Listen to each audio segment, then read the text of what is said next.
Okay, so let's continue, Joe, talking about working at Northrop and how you supported the war effort. Well, pretty much what I said. We Right. worked on the, it was a Boeing contract when I did the riveting. After that contract was over, I moved to, I think, a place they called enclosures. I would close rubber around the windows, and I did some drilling, and I did various things. And after that, it was okay, but it was, I think I liked the regiment, what do I want to say? Yeah. The regime or something, the plan.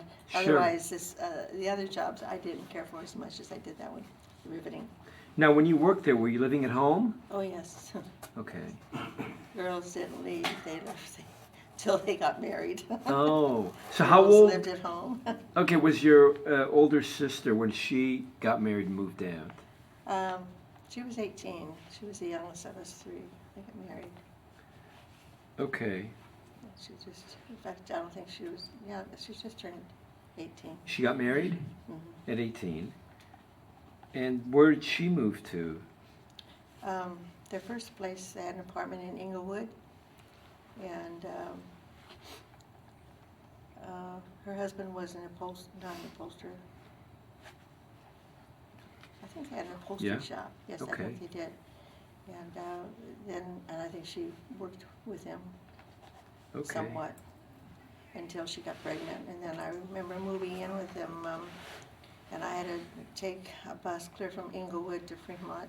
So I was still in high school. That was difficult. But when she was expecting the baby, they were, very protective, and I had to be with my sister, so she Okay. wouldn't be alone when her husband was at work. Oh, okay, that so kind of you thing. moved in. So I moved in with them for Good. I think a semester, Okay. and she was pregnant when the war broke out. So Right. that was easy to remember the date that she was married in, because she was married in the early part of that year. Okay. Okay, good. So how long did you work at Northrop? Oh, at Northrop? Well, when when the war was over, there was the big layoff. Immediately, everybody was laid off. All the departments shut down. So you were there for a few years. You I started. graduated for about a year and a half, I think. Oh, Let's see. okay. I'm trying to think of the date of the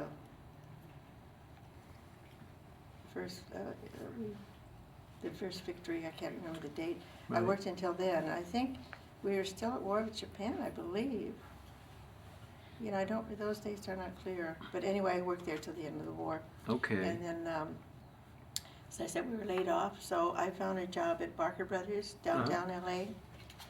That was a lovely furniture store. I took the bus or streetcar to work. Okay. And a lot of movie stars used to shop there. It was kind of fun. Like who did you see? Oh, Glenn Ford. I remember following him all over the first floor. Oh. Every department he must have seen, he must have been laughing at me. But he was so good looking. And he was fun. And I saw Xavier Cugat. What a flirt. His wife was with him, but he was still a flirt. Wow. And Dorothy Lamour. Oh She yeah. was our sarong girl back then. And two or three others. I can't remember all the names now. Okay, so how long did you work at the Barker Brothers? I worked there until 47, I guess. I had met, in the meantime, at a wedding, I met Ralph Mandela. And we did, fall in love and become engaged. And I worked at Barker Brothers until we got married, which was in 1947. Okay, that's when you got married. That was. Well, tell us how you met him. I met him at a wedding, of course, at a dance. We got to dance together. He had just been discharged from the service. And nice guy, real nice guy. And he lived in Downey. So after we got married, I moved to Downey. Well, tell us about the wedding. Oh, well, the typical Italian wedding, dancing, music, food. Where'd you get married? I got married at a church in, was our parish on Manchester Boulevard. Gosh, I didn't write down, I don't remember the name of it. St. Michael's. And our reception was at a hall in Inglewood. Remember that? And I think, I don't know how many guests we had. We had a big crowd. And we spent our honeymoon and, well, traveling north. We did a car trip. That was interesting, seeing California. Okay. And I think we had a 2-week honeymoon. And Great. I found that to be too difficult, transferring from downtown to Downey on the red car. And also I left Barker Brothers and I got a job in Downey at a doctor's office. That was interesting. I've had so many interesting jobs. I Good. learned so much from them. I was his receptionist plus his assistant. He taught me how to give shots in the arm. I had to sterilize all his equipment. People, they didn't have throwaway stuff back then. All the needles and all had to be sterilized. And I boiled them. I didn't have a regular sterilizer, but I had to boil them so long and handle them with sterilized forceps and all. But it was interesting work. And, Good. And what did Ralph do? well, he was still a student. He was a student at I can't think of the name, Cal Poly. Okay, Pomona? Yeah, Cal Poly in Pomona. Pomona. Got it. What was he studying? Agriculture. Okay. You want to be in agriculture. And that was when anyway, he was going with 2 other friends. They went up to Cal Poly up north. They were trying to get a scholarship for further education, and they were killed on the way home. Oh, in a car accident? All 3 of them. Okay. And so that was just 6 months after we were married. Okay. So Where did you live at the time? we lived in Downey. Okay. Actually, we lived at his mother's house on a orange grove. It was all orange groves in Downey back then. It was really nice. Okay. That was a difficult time in your life, Oh, gosh, yes. obviously. I was just such a young 18-year-old girl, you know, without any experience or lived with life, being sheltered all my life. It was very difficult. Yeah. So anyway, I kept my job after, you know, a while. At the doctor's office? And then I moved back with my parents. My mother wanted me to move back home. So I commuted from LA to Downey. Okay. And I worked for him until a few years later, my sister and her husband were going to a dance that my uncle was sponsoring for a baseball team that he had a business. He was a good cook. He had a restaurant and bar, and he was sponsoring this dance. So they talked me into going with him. I didn't feel like going anywhere, but they talked me into going with him. So when I went, and lo and behold, who I see? Adolph Renzi. Right. And I said, "You're Adolph." He says, "Yeah, and you're Josephine." Now, neither one of us go by those names anymore. He immediately changed his name to Eddie right after the war broke out. Yeah, He couldn't sure. handle that Adolph. So he says, "Yeah, and you're Josephine." And so we started talking about things that had happened to us and all, and his service record. He joined the Navy when he was 15 years old. His I mother see. had lied. He lied on his birth certificate to get him in, but it was the best thing that happened to him because things were pretty tough at home. Now, he's the boy that you knew from your neighborhood. He's the one that I sang with. Right, in the Glee Club. And I hadn't seen him over the years that much, you know, maybe run into him in a market or something, but Right. I've really seen him. But anyway, we really enjoyed each other. We danced and talked about all the old times and all. And so he started coming around and calling every day and driving down the street. "Oh, I just happened to be passing by," you know, when he knew I'd be parking my car. He was really quite a guy. So after a while, we did get married. So when did you It's get the best married? thing that ever happened to me. Good. That What was the date? That was in September 2nd, 1950. Okay, and he was Italian? Uh-huh. So same kind of a wedding? No, we didn't have a big wedding. That was the second wedding for both of Okay. us, so we had a very quiet wedding as a family. And, Now, it was a second wedding for him? yeah, he was divorced, Okay. so we both had a past to Okay. talk about. So, where did you live after you? Well, did you have a we- honeymoon first? We got married over the holiday weekend, so we got to go down to San Diego Okay. and Tijuana. And anyway, it was so funny because he was always a guy with. Oh, I have to tell you about our first date. Yeah. Oh yeah, he took me. He was liked nice things and big spender type guy. And so to impress me, he took me to Coconut Grove. Mm-hmm. A lovely place, and so we ordered dinner. Oh, did the dancing and ordered a nice dinner. But when he got the bill, because he had told me ahead of time, now after we get through, we're going to go to the Brown Derby, and we're going to go here, and we're going to go there. Well, after he got the tab, he paid the bill, and he says, "You know, I think we better go back. Let's go back home." He said, "All right, I have some friends, and."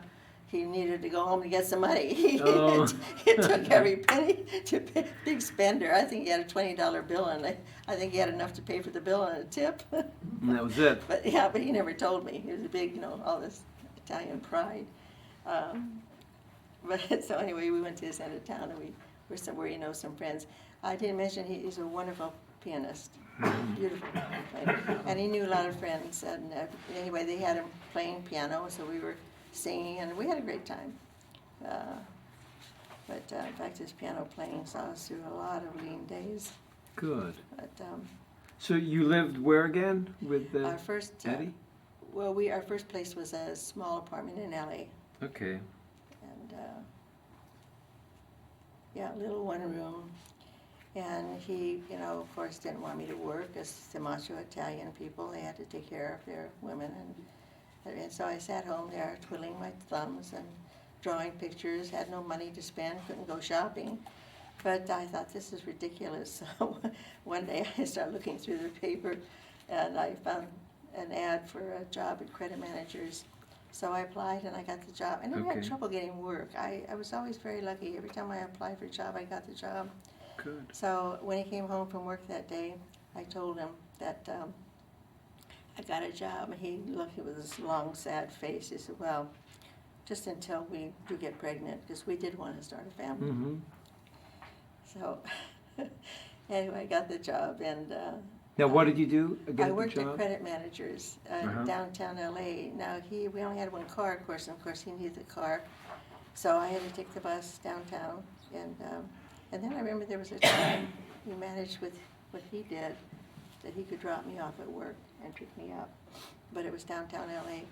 And I was, I took telephone calls, gave Mhm. credit reports on the telephone. Good. That was a good job. They were good to work for. And then he was going, he had his job in this machine shop, and he was so conscious of his hands because of his piano playing, and he'd come home with this little cut, and he was always make such a big deal out of it.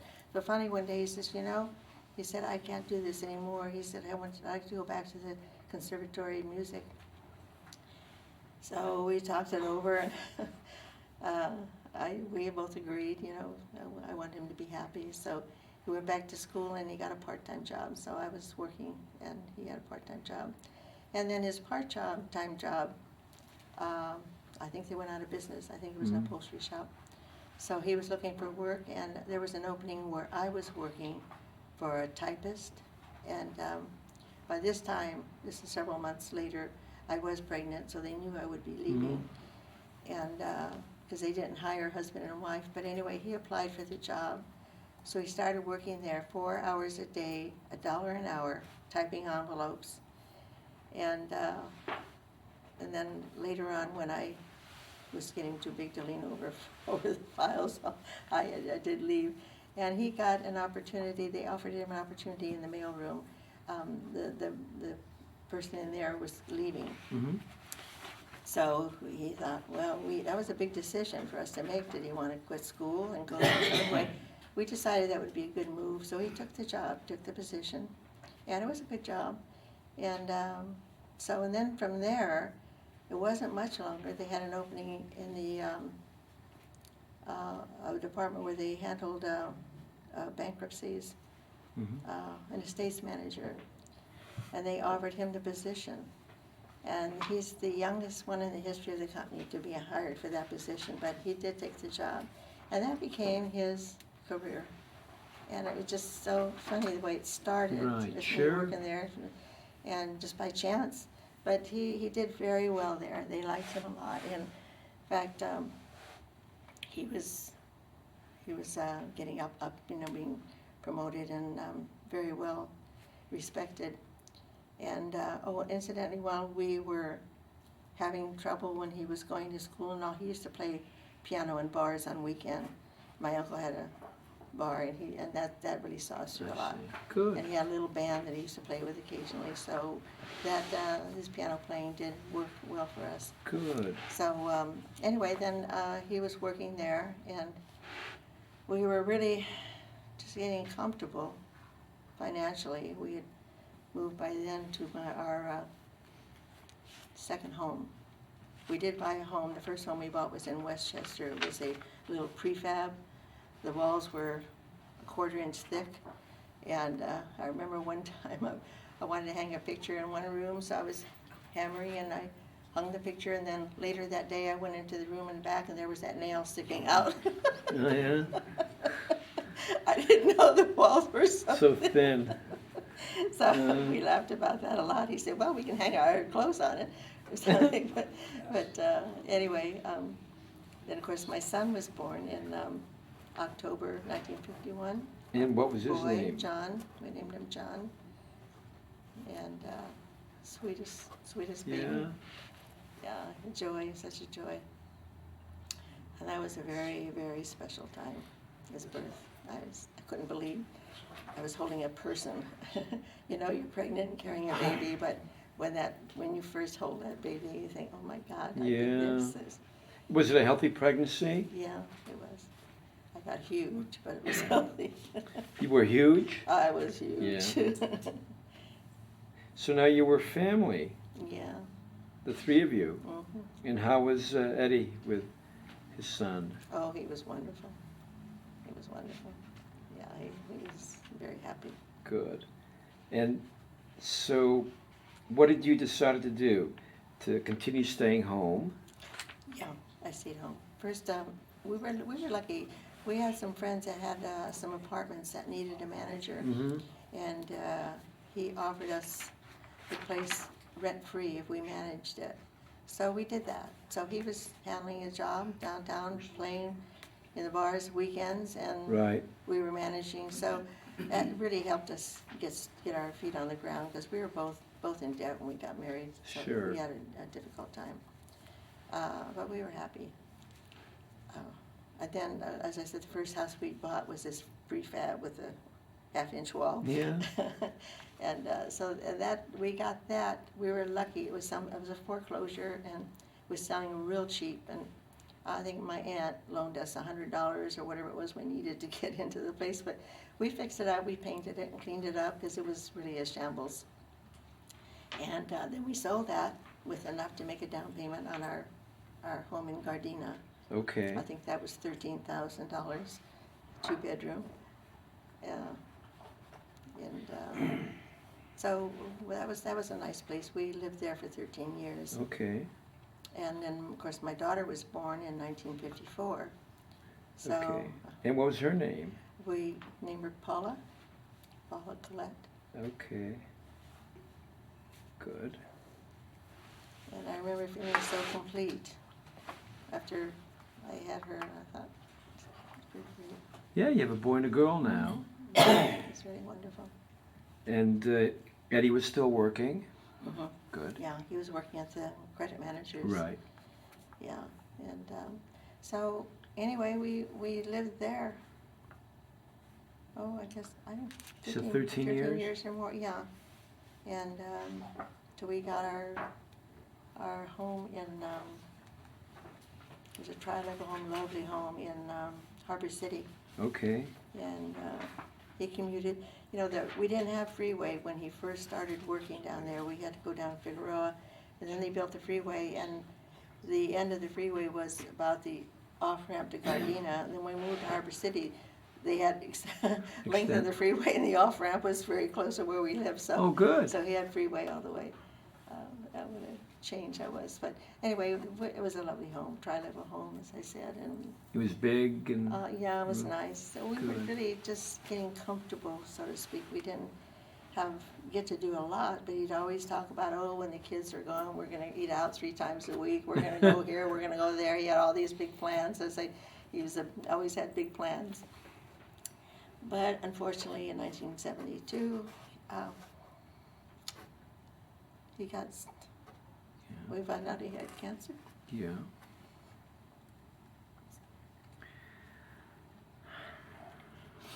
It was mesothelioma. It was the lining of the lung caused by working in around asbestos.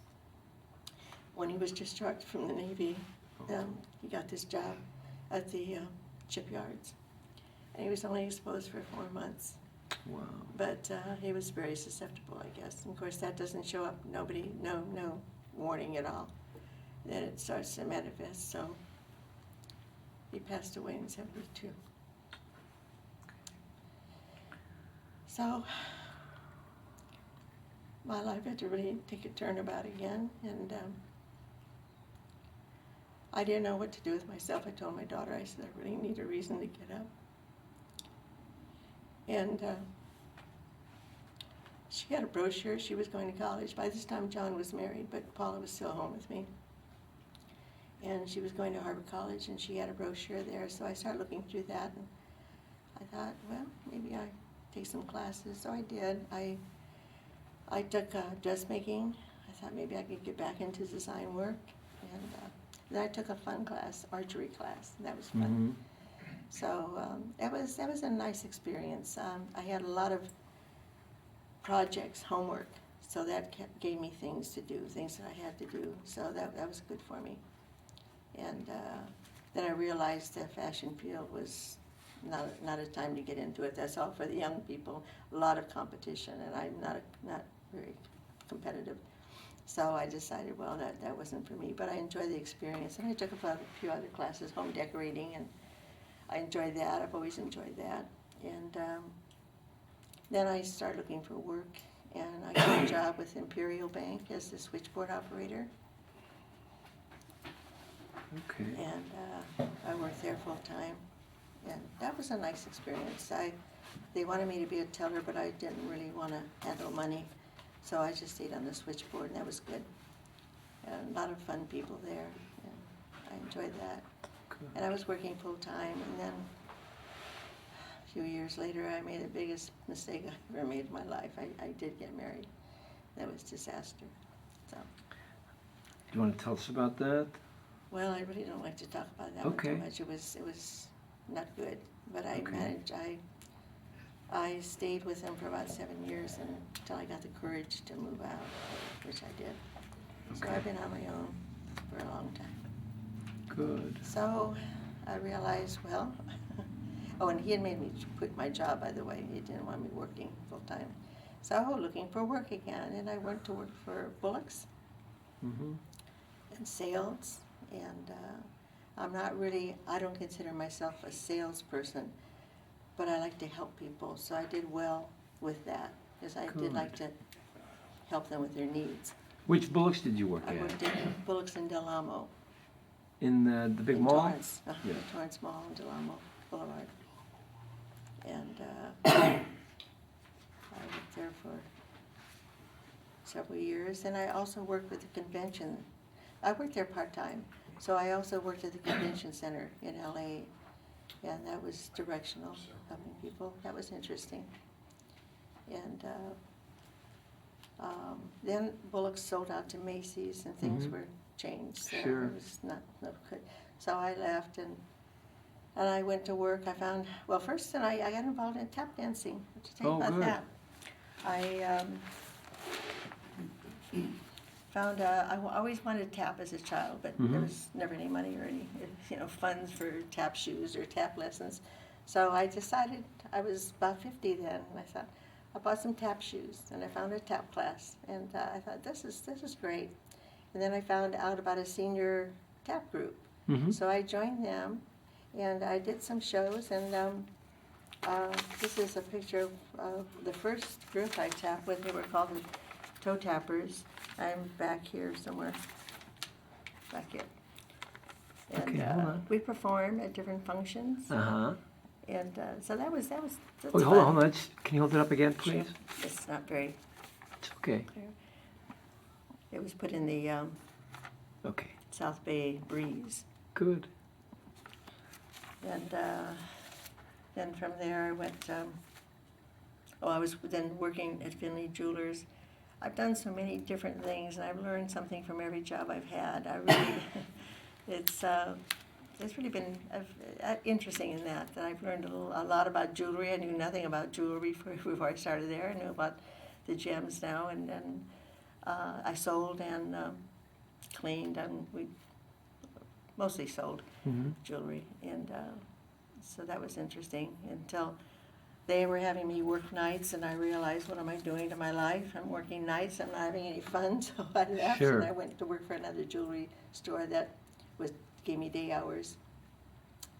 And I worked out up until not too long ago, and I finally left that. It was very boring, and and I'm now presently working at in San Pedro at the Cruise Center. I meet and greet people, and I guess I'm just good with PR work, and I enjoy that for all Mm-hmm. the connections with people. And how many hours? That's not a full time. It's just when the ships are in. That's usually Saturdays. We have a ship every Saturday, and then one every 10 days, and one every 14 days. So when the ships are in. Oh, good. But the only difficult thing is standing on my feet. So I think it is difficult. But anyway, I do belong to another tap group now. It's called the Sweethearts of Tap Dancing, and we've had articles in the paper. Good. This is the redhead. Yeah, hold on, hold on. Let's make sure we get that.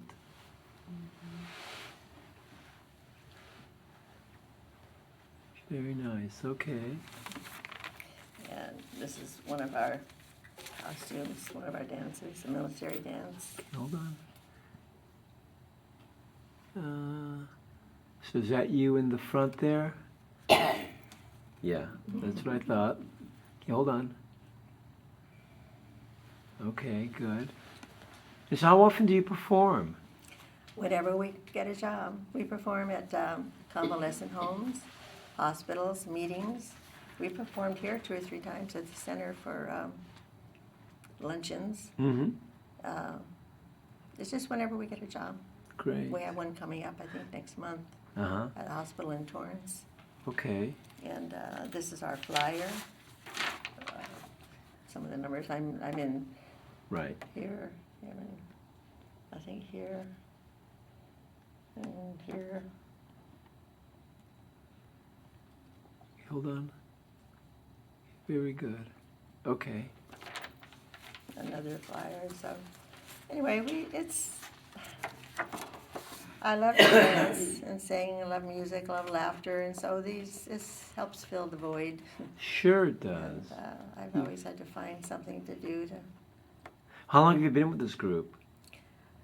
Oh gosh, I think it's 15 years. Wow. Yeah, So you've really gotten to know each other. we're getting older. No. But anyway, we enjoy it. Oh, how often do you practice? Well, once a week. That's on Thursdays in Hermosa Beach. Our instructor is an old pro. She was on the stage a lot, but she just teaches us routines now. Uh-huh. People enjoy us. As Sure. long as they do anyway. Sure, and So it it's keeps you nice. healthy. The first convalescent home we danced at, I had a difficult time with that. I see these people in wheelchairs and, not too well, and it was a little depressing, but then I started thinking, well, we're bringing them some entertainment. I see a smile on their face or tapping at the hand, and it would make me feel good. Sure it does. And I talk to them afterward, and they appreciate that. So I have a different attitude now. I like doing it for them because they enjoy the entertainment. Good. So you do that on Thursdays when you We practice? have practice on Thursdays. Right. We have shows and whenever we're hired out. And what do you do the rest of the? I know that you work at the Cruise Center. I'm a very busy person. I really am. I'm down here, dance on Wednesdays. I go to a TV. Oh, I didn't tell you about my commercials. Uh-huh. I go to a commercial drama class on Mondays, and I've done 4 commercials, 4 TV commercials, and 1 radio commercial. Oh. And that's kind of nice. The only problem is you drive all the way to Hollywood or way out for the Sure. auditions, and you have many auditions before you get a job. But it's been a nice experience. But so I do that on Mondays. Wednesdays I'm here. Tuesdays I have another class I go to, and sometime in there I squeeze in a little housework. Sure. And laundry and all that. You live alone? Work on Saturday. Yes, I do. I live in, as I said, San Pedro, at a Right. townhouse. And my children, my daughter lives in Huntington Beach, and my son lives in Redondo, and we're in touch all the time. Oh, good. So Yeah. tell us about your kids and their families. Well, they're pretty wonderful kids. Uh-huh. My son, as I said, lives in Redondo. He's so good at songwriting and lyrics and music.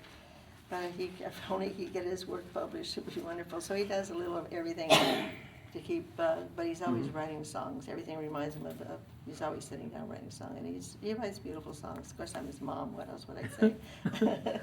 But no, really he is. And he has a son who is just graduated high school, and he started in El Camino. Oh, good. So, and he is very creative. Timmy is wonderful. He does wonderful artwork, and so he's following that. His mother's very artistic also. So there's a lot of creativity there. And Jimmy also plays guitar. John plays guitar and piano, and writes. And So what is John's wife's name? her name is Anna. Okay, and then you have Tim as the grandson? And Anna helps, she teaches, not a teacher, but an assistant teacher in elementary school. Okay. And they live in They live in Redondo. Good, so you get to see them. When time allows. He's busy too. They're Sure. busy, but we're in touch. We're in touch a lot. Okay, then your daughter Paula? She lives in Huntington Beach. She married a policeman who is retired from Redondo Beach Police Department. She has 2 children, Kendra and Kevin. Kendra got married last year. She's married a policeman. Oh. Well, what's Paula's husband's name? His name is Andy. Okay. Paula's husband is Donald. Oh, Donald. Sorry. Her daughter's husband is Andy. Okay. And then what's the daughter's name? Kendra. Okay, her husband is Andy. Her husband is Andy. Okay. He's with the Huntington Beach Police Department. And her son is Kevin, and he's a fireman in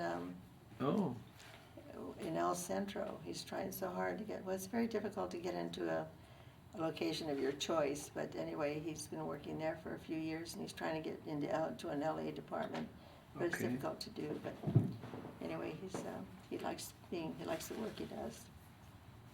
Good. Good. You get to see her often? We're in touch a lot. She's a busy person too. Right now, bless her heart, she comes down when she has time. She's helped me refinish my kitchen cabinets. She does the sanding and the staining, and then I do the painting, the easy part, the lacquer afterward. But she's been helping with that and starting to look really nice. Oh, good. So anyway, we get along. We get along real good. We have a wonderful family. We 3 girls now. Our family amounts to about 35 of us, and we try to get together twice a year. In fact, we do. Once during the summer for a picnic, and we come from all different directions now. My sister lives in Palm Springs. She has 2 daughters in Palm Springs.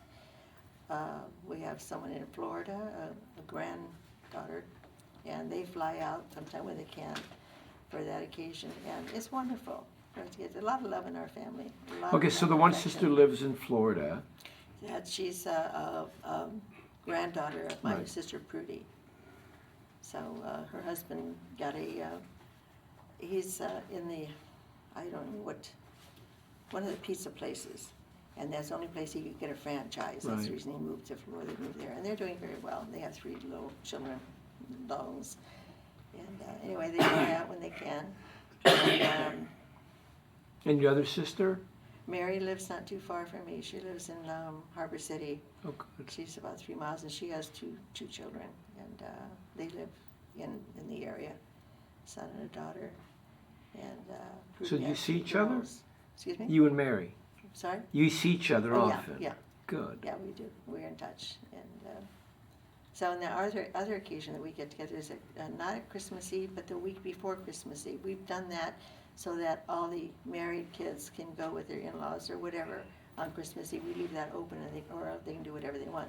But Right. the week before Christmas Eve, we all get together and we have a ball. A lot of laughter and love in our Good. family. That's it's pretty nice that we do that. Good. I'll look forward to it. Sure, Mhm. sure. Now, we have a few minutes left, Joe, but what I'm thinking is there's more to cover in the outline of questions.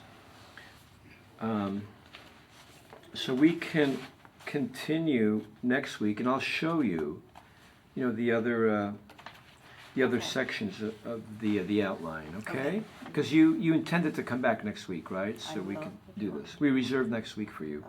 So why don't we stop now? We only have a couple minutes left, and then we'll talk about next week. Okay. What? Yeah. You can tell me what you want? Yeah, I'll show you. I'll show you after we turn the camera off. Okay. Okay. Oh, I'm Is that sorry. good? It's all right. It's all right. Okay, so we'll say goodbye for now. Okay. All right.